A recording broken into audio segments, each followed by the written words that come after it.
صحیح بخاری کې بعض مرفوع احادیث دي چې د هغو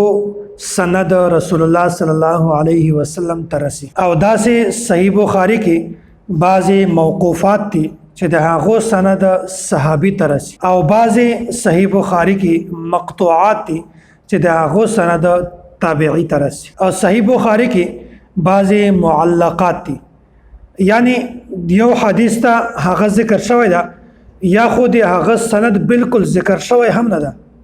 او یا داسې ده چې د هغه په سند کې یو یا دوه راویان ذکر شوی دي او مکمل سند بیا هم نه ده ذکر شوی او داسې صحیح بخاری کې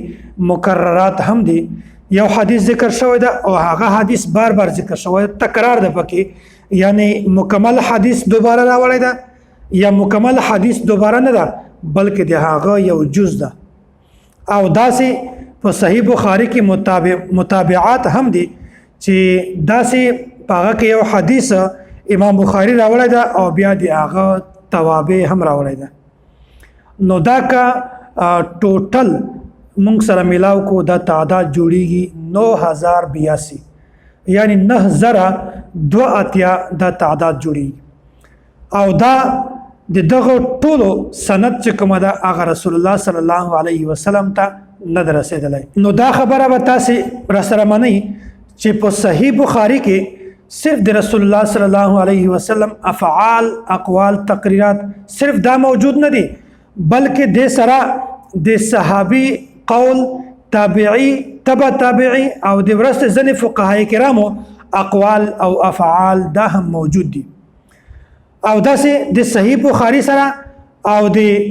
امام بخاری سره رشتہ او تعلق دا د هغو خلکو ده چې هغه د رسول الله صلی الله علیه وسلم خبره هم مني د صحابه کرامو خبره هم مني تابعینو خبره هم مني تبع تابعی خبره هم مني او د ورسته فقهای کرام مجتهدینو خبره هم مني او څوک چې رسول الله صلی الله علیه وسلم خبره مني او د ورسته صحابي تابعی تبع تابعی او د فقها او د مجتهدینو خبره نه مني نو تاسې نه زه دا سوال کوم تاسې ماته دا وایي چې د داسې خلکو د امام بخاری او د صحیح بخاری سره رشتہ او تعلق شته او کنه بالکل د هغه سره تعلق نشته نو ګورئ موږ دا خبره کوو چې موږ انبیا دا حجت منو په اوله درجه کې بیا په هغه نه بعد صحابه کرام حجت ګڼو بیا تابعین بیا تبع تابعین بیا فقها او مجتهدین او امام بخاری دا ټول مني کوم چې مونږ منو هغه امام بخاری مني امام بخاری دیخوا نه ځي نو دا خبره ده چې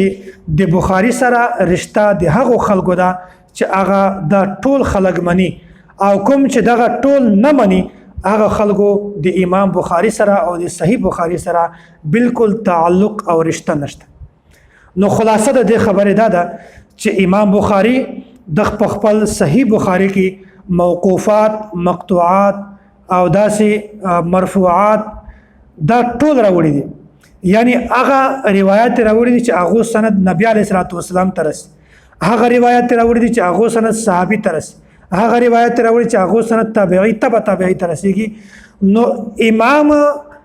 صاحب بخاری محمد بن اسماعیل البخاری دغه د ټولو خبره کوي دغه نبی علیہ الصلوۃ والسلام خبره هم مني د صحابي خبره هم مني د تابعی خبره هم مني د ورسته فقهای کرام مجتهدین اقوال هم مني